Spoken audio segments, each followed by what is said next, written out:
আসসালামু আলাইকুম। আমার হাতের এই জিনিসটাকে নিশ্চয় চেনেন অনেকেই। এটা হলো একটা মোটরসাইকেলের এয়ার ফিল্টার। মোটরসাইকেলে পাওয়ার সাপ্লাইয়ের জন্য ফুয়েল বার্ন করার জন্য অক্সিজেনের দরকার হয়। এই অক্সিজেন মোটরসাইকেল নেয় বাতাস থেকে, কিন্তু ওই বাতাসটা ইঞ্জিনের কম্বাসন চেম্বারে যাওয়ার আগে এই ছাঁকনিটা ফিল্টার করে দেয়।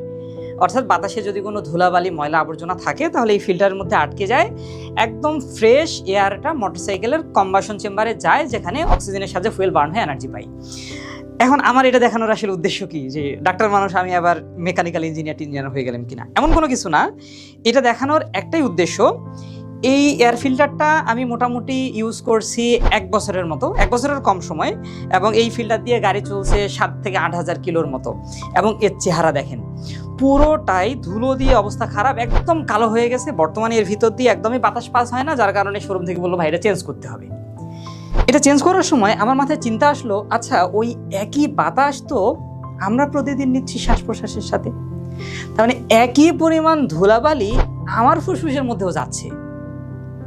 আপনাকে কি কখনো বলা হয়েছিল ফুসফুসটা চেঞ্জ করে ফেলতে হবে 2 বছর পর পর? কেন এটা হয় না? এটা নিয়ে কি কখনো চিন্তা করে দেখছেন?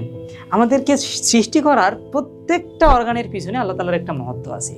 এই ফুসফুসে ময়লা জমে না, এইটার পিছনে কিন্তু ফুসফুসের একটা সৃষ্টিগতভাবে খুব ইম্পর্টেন্ট জিনিস দেওয়া আছে, যাকে বলা হয় সিলিয়া।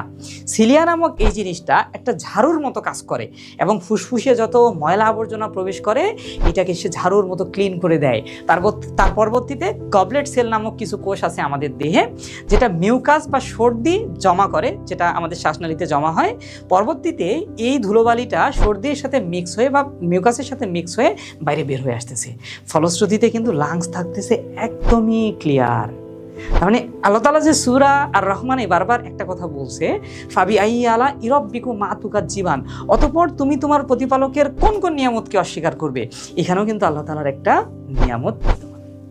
মানে আপনি যদি জাস্ট আপনার শরীরটা নিয়ে চিন্তা করেন, তাহলে দেখবেন কেন সূরা রহমানে একটা আয়াত এতবার বলছে আল্লাহ তাআলা। কারণ আপনার শরীরের মধ্যে, পৃথিবীতে তো লাখ লাখ নিয়ামত আছেই, আপনার শরীরের মধ্যেও হাজার হাজার নিয়ামত দিয়ে আল্লাহ তাআলা পরিপূর্ণ করে দিয়েছে। এই ভিডিওতে আমরা দেখব লাংস কিভাবে আমাদের ময়লাগুলোকে ক্লিন করতেছে। তাহলে দেখেন, এটা একটা শ্বাসনালীর ছবি। শ্বাসনালীর মাধ্যমে বাতাসটা যখন ভিতরে আসতেছে, এই শ্বাসনালীর প্রাচীরের দিকে অনেকগুলো সুতার মতো অংশ থাকে, যাদেরকে বলা হয় সিলিয়া। এই যে দেখেন অনেকগুলো ঝাড়ুর সুতার মতো অংশ, এগুলো কিন্তু আমাদের ন্যাচারাল ঝাড়ু হিসেবে কাজ করতেছে, যেটা ময়লাটাকে আউট করে দিচ্ছে বাইরে। এবং সর্দি তৈরির জন্য এখানে গবলেট সেল নামক একটা কোষ থাকে।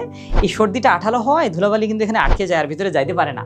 পরবর্তীতে এই সর্দির সাথে মিক্স হয়ে ধুলাবালিটা বাইরে বের হয়ে আসে। এই দেখুন কত সুন্দর স্ট্রাকচার, অনেকটা মনে হচ্ছে না ঝাড়ু দিচ্ছে সুতার মতো, একদম ঝাড়ু দিয়ে মনে হয় লাংস ক্লিন করে দিচ্ছে আপনাকে, দিয়ে দেখেন ধুলাবালি সব আউট করে দিচ্ছে। ফলশ্রুতিতে আমাদের ফুসফুসের এই কৌশলের মাধ্যমে ফুসফুস থাকতেছে ন্যাচারালি একদম ক্লিন। তাহলে এই জন্য কিন্তু আপনার বারবার ফুসফুস চেঞ্জ করা লাগতেছে না। কিন্তু লাংস নিজে নিজে এত ভালো থাকার চেষ্টা করতেছে, এখন আমি চেষ্টা করতেছি এর কিভাবে খারাপ করা যায়। আবার আমরা ধূমপান বা অন্য কোনো কিছু তামাক সেবনের মাধ্যমে কিন্তু এর অবস্থা আরও খারাপ করে ফেলতেছি। সো এমনি বাইরের ধুলাবালির সাথে সে একটা যুদ্ধ করতেছেই, আমাদের নিয়ত থাকবে, আমাদের চেষ্টা থাকবে, এক্সট্রা কোনো রকম প্রেশার আমরা তাকে দিব না। সুস্থ থাকুন, ভালোভাবে নিঃশ্বাস নিন, ভালোভাবে বাঁচুন। আল্লাহ হাফেজ।